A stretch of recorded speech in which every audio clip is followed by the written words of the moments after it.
AP EAMCET 2024కి సంబంధించి second phase counselling అనేది ఎప్పుడు పెడతారు, లాస్ట్ ఇయర్ ఎప్పుడు పెట్టారు, ఈసారి ఎప్పుడు ఉండొచ్చు అండ్ అలాగే సెకండ్ ఫేజ్లో ఎన్ని సీట్లు ఉన్నాయి, దాని గురించి మీకు టోటల్ ఇన్ఫర్మేషన్ మొత్తం ఈ వీడియోలో డీటెయిల్గా చెప్తాను. మెయిన్గా వీడియోలోకి వెళ్ళే ముందు AP EAMCET first phase seat allotment అయిన తర్వాత చాలామందికి అనుకున్న బ్రాంచ్ లేదంటే అనుకున్న కాలేజ్ రాకపోయి ఉండొచ్చు. దీనికోసం నా సజెషన్ ఎన్ఐటి క్యాంపస్ అన్నమాట. ప్రతి విషయంలో టాప్ నాచ్ అయితే ఉంటుంది. మెయిన్గా మనకి బీటెక్లో ఎప్పుడో డిజైన్ చేసిన కరికులంని ప్రతి సంవత్సరం తిప్పి అదే చెప్పడం లాగా కాకుండా ఫస్ట్ ఇయర్ నుంచే కరెంట్ మరియు ఫ్యూచర్ మార్కెట్లో అసలు ఎలాంటి స్కిల్స్ నేర్చుకుంటే మంచి జాబ్స్ వస్తాయో అని అమెజాన్, గూగుల్ లాంటి టాప్ కంపెనీల్లో పనిచేసిన వాళ్ళు కలిసి వీళ్ళ కరికులంని డిజైన్ చేశారు.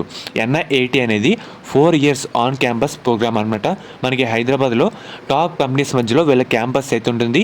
మీకు ఎన్ఐఏటి అనేది బెస్ట్ చాయిస్ అయితే అవుతుందన్నమాట. ఇన్ఫ్యాక్ట్ చాలా కాలేజ్ కూడా మీద బెస్ట్ అయితే ఇది కౌన్సిలింగ్లో సంబంధం లేకుండా జాయిన్ అయితే అవ్వచ్చు.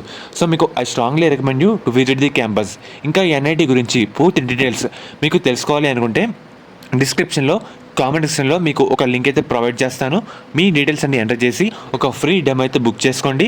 మెయిన్గా మనకి లాస్ట్ ఇయర్ సీట్ అలాట్మెంట్ అయిన తర్వాత ఫస్ట్ ఫేజ్ది 20 days టైం పట్టింది second phase counselling notification release చేసేందుకు.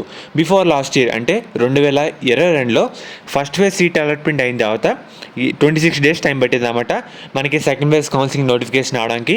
ఇలా చూసుకుంటే కనుక మనకి టెనేటివ్గా August second week ending or August third వీక్లో మనం ఎక్స్పెక్ట్ చేయొచ్చు. ఫర్దర్ మనకి ఎందుకంటే అంతలోపు ఎంతమంది రిపోర్టింగ్ చేశారు, ఇంకా ఎన్ని సీట్లు ఖాళీగా ఉంటాయి, కొంతమంది ఎవరైతే రిపోర్టింగ్ చేయలేదో ఆ సీట్లన్నీ ఖాళీ కింద లెక్క చేస్తారు. టోటల్ ఎన్ని డేటా వచ్చిన తర్వాత మనకి సెకండ్ ఫేజ్ కౌన్సిలింగ్ షెడ్యూల్ అయితే రావడం జరుగుతుంది. మనకి ప్రజెంట్ ఇప్పటివరకు సెకండ్ ఫేజ్ సంబంధించి 19,524 సీట్లు అయితే ఖాళీగా అయితే ఉన్నాయన్నమాట సెకండ్ ఫేజ్లో. సో ఇలా చూసుకుంటారు, ఎవరైతే ఫస్ట్ ఫేజ్లో రిపోర్టింగ్ చేయలేదో ఆ సీట్ కూడా ఖాళీ కింద తీసుకుంటారన్నమాట. అన్నీ బేస్ చేసుకొని మనకి సెకండ్ ఫేజ్ నోటిఫికేషన్ అయితే రావడం జరుగుతుంది. టెనేటివ్గా August second week or August third వీక్లో మనం ఎక్స్పెక్ట్ చేయొచ్చు. ఫర్దర్ దీనికి సంబంధించి ఎటువంటి అప్డేట్ వచ్చినా మీకు వీడియో రూపంలో అప్డేట్ అయితే చేయడం జరుగుతుంది.